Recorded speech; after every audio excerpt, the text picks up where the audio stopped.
Welcome to the Fear and Greed Business Interview. I'm Sean Aylmer.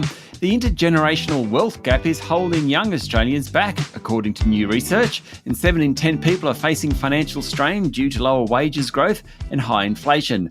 But even in the midst of the cost of living crisis, investors are apparently choosing to cut back in other areas rather than limit the amount they're saving or investing. The findings are from the Stake Ambition Report, a survey of more than 2,000 non-retiree investors by online investment platform Stake. Remember, this is general information only, and you should always seek professional advice before making investment decisions. Jon Howie is the CEO of Stake. Jon, welcome back to Fear and Greed.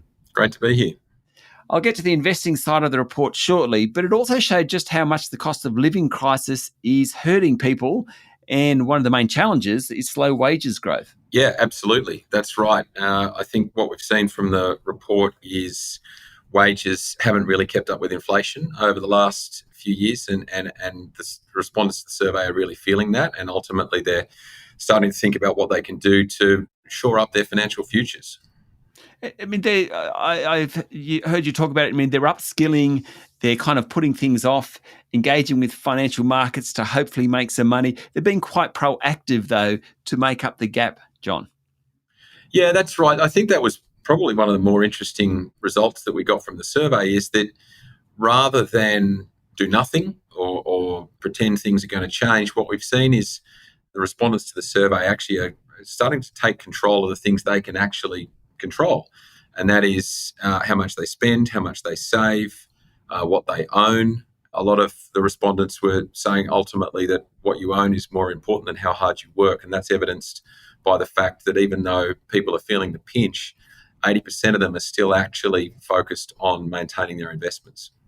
Yeah, I mean, did that surprise you, the fact that they did say that? The fact that the majority of people think that what they own is more important than how hard you work, because that's the antithesis of how I was brought up, for example. Yeah, look, it's really interesting. When we looked at the numbers, many of our older survey respondents actually said the opposite. Jon, now you're aging me. You know that, don't you? So, not intentional. No, I know. I think I did it myself. Go on. But yeah, I think older investors still say that how hard you work is really important. But I think younger investors have lived through a different reality, in that we've seen asset prices, both property and shares, accelerate really strongly, certainly over the last sort of 10 years or so. Younger investors are feeling the pressure from housing prices. And again, housing prices have become out of reach for many. And I think what you're seeing is that's then coming through in the responses, in that younger investors really have observed what's been going on in markets in terms of wages, in terms of property prices. And I think there's truth in what they're saying. So does it motivate younger Australians? I mean, the fact that older people, i.e. me, I have a mortgage, but at least I've paid a bunch of it down. I have superannuation. I've been working for many years, so I have a chunk of superannuation. Is that a motivating factor for younger Australians, seeing older Australians in that position? I think it cuts both ways. I think we do see response to the survey. There are concerns about the generational wealth gap. And I think younger investors are thoughtful around that. I think from a societal point of view, we do need to just keep that in the back of our mind. I don't think from a societal point of view it's healthy that gap gets too wide. But I also think that younger investors realise that they've got time on their side. And ultimately what that means is that if they, again, stay focused on the things they can control. Obviously, it's very hard for an individual to control property prices or control groceries prices, for example, but they can control what they do with their money. And when we talk to younger investors, actually more than half, 2/3 of them actually say they are reasonably confident about their financial futures, which is great news. And ultimately what that means in terms of the practicalities of how they manage their money is they are cutting back on luxuries like going out, maybe holidays and things like that, but they're maintaining their investments. And again, they stay pretty positive about the future. Stay with me, Jon. We'll be back in a minute.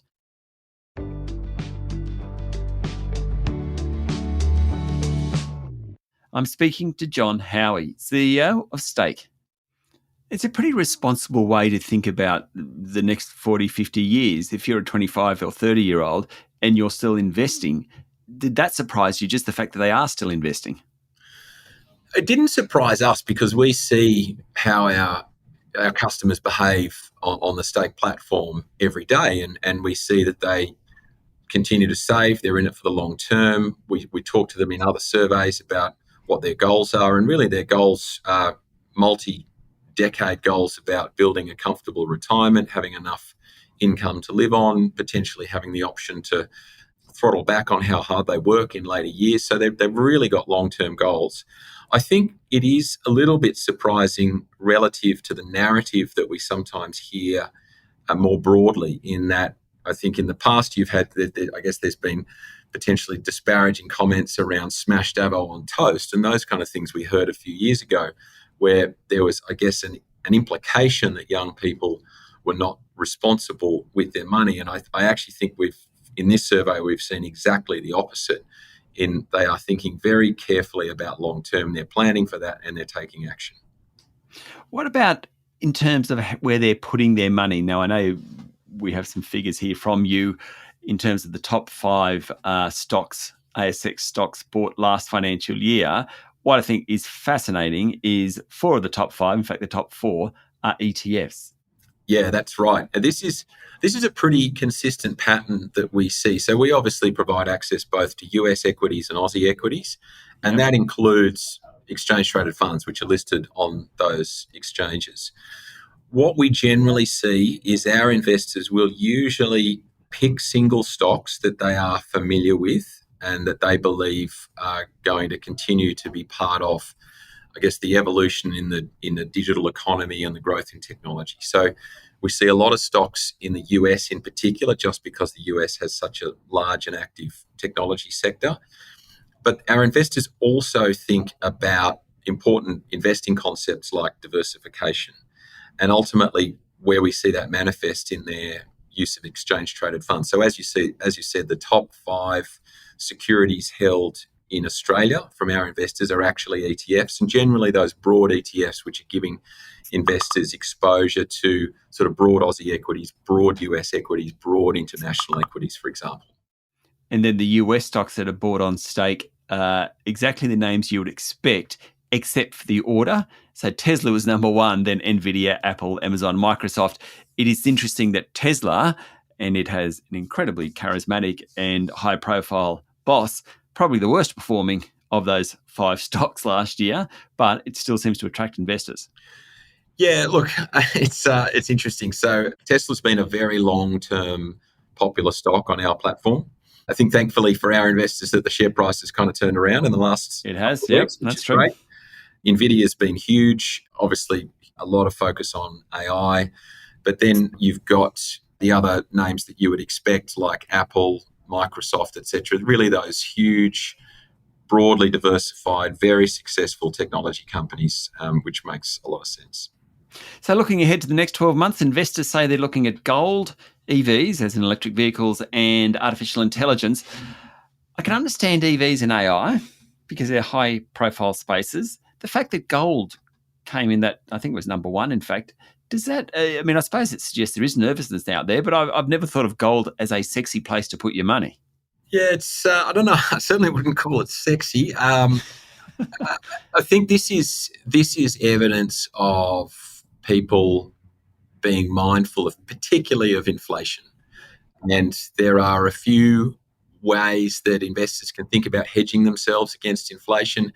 Commodities generally is one of the very popular areas to think about that. And ultimately, gold is kind of that core store of value. So we have seen gold used very much as an inflation hedge and to some extent a protection against the devaluation of fiat currencies. It's kind of encouraging, I think, that people who are younger are thinking about all this stuff, John, because we have the oldest of the baby boomers are probably kind of at the end of their life. The youngest of the baby boomers are retiring now. So there's this big sort of bump of wealth there, which, be it through inheritance or bank of mum and dad or whatever, will be passed down. But it is encouraging, I reckon, that people are thinking so much about it, and particularly people who aren't 50 but who are 30 or 40? Look, I think it's extremely encouraging. And as I said, I think we think about this, obviously, from a business point of view. We want to serve our customers. We want to give them really seamless ways to participate in financial markets. But from a broad societal point of view, it's really important that everyone feels like they can participate, that they can take control of their own financial futures, that there are things that they can do despite the fact that inflation comes and goes and property prices go up and down. But when we talk to our customers, a sense of control, a sense of confidence in managing their financial futures is really important to them. And ultimately, that's, I think, the results that you're starting to see through surveys like this. John, thank you for talking to Fear and Greed. Really appreciate it. That was Jon Howie, Chief Executive of online investment platform Stake. This is the Fear and Greed business interview. Remember, this is general information only, and you should seek professional advice before making investment decisions. Join us every morning for the full episode of Fear and Greed, business news for people who make their own decisions. I'm Sean Aylmer. Enjoy your day.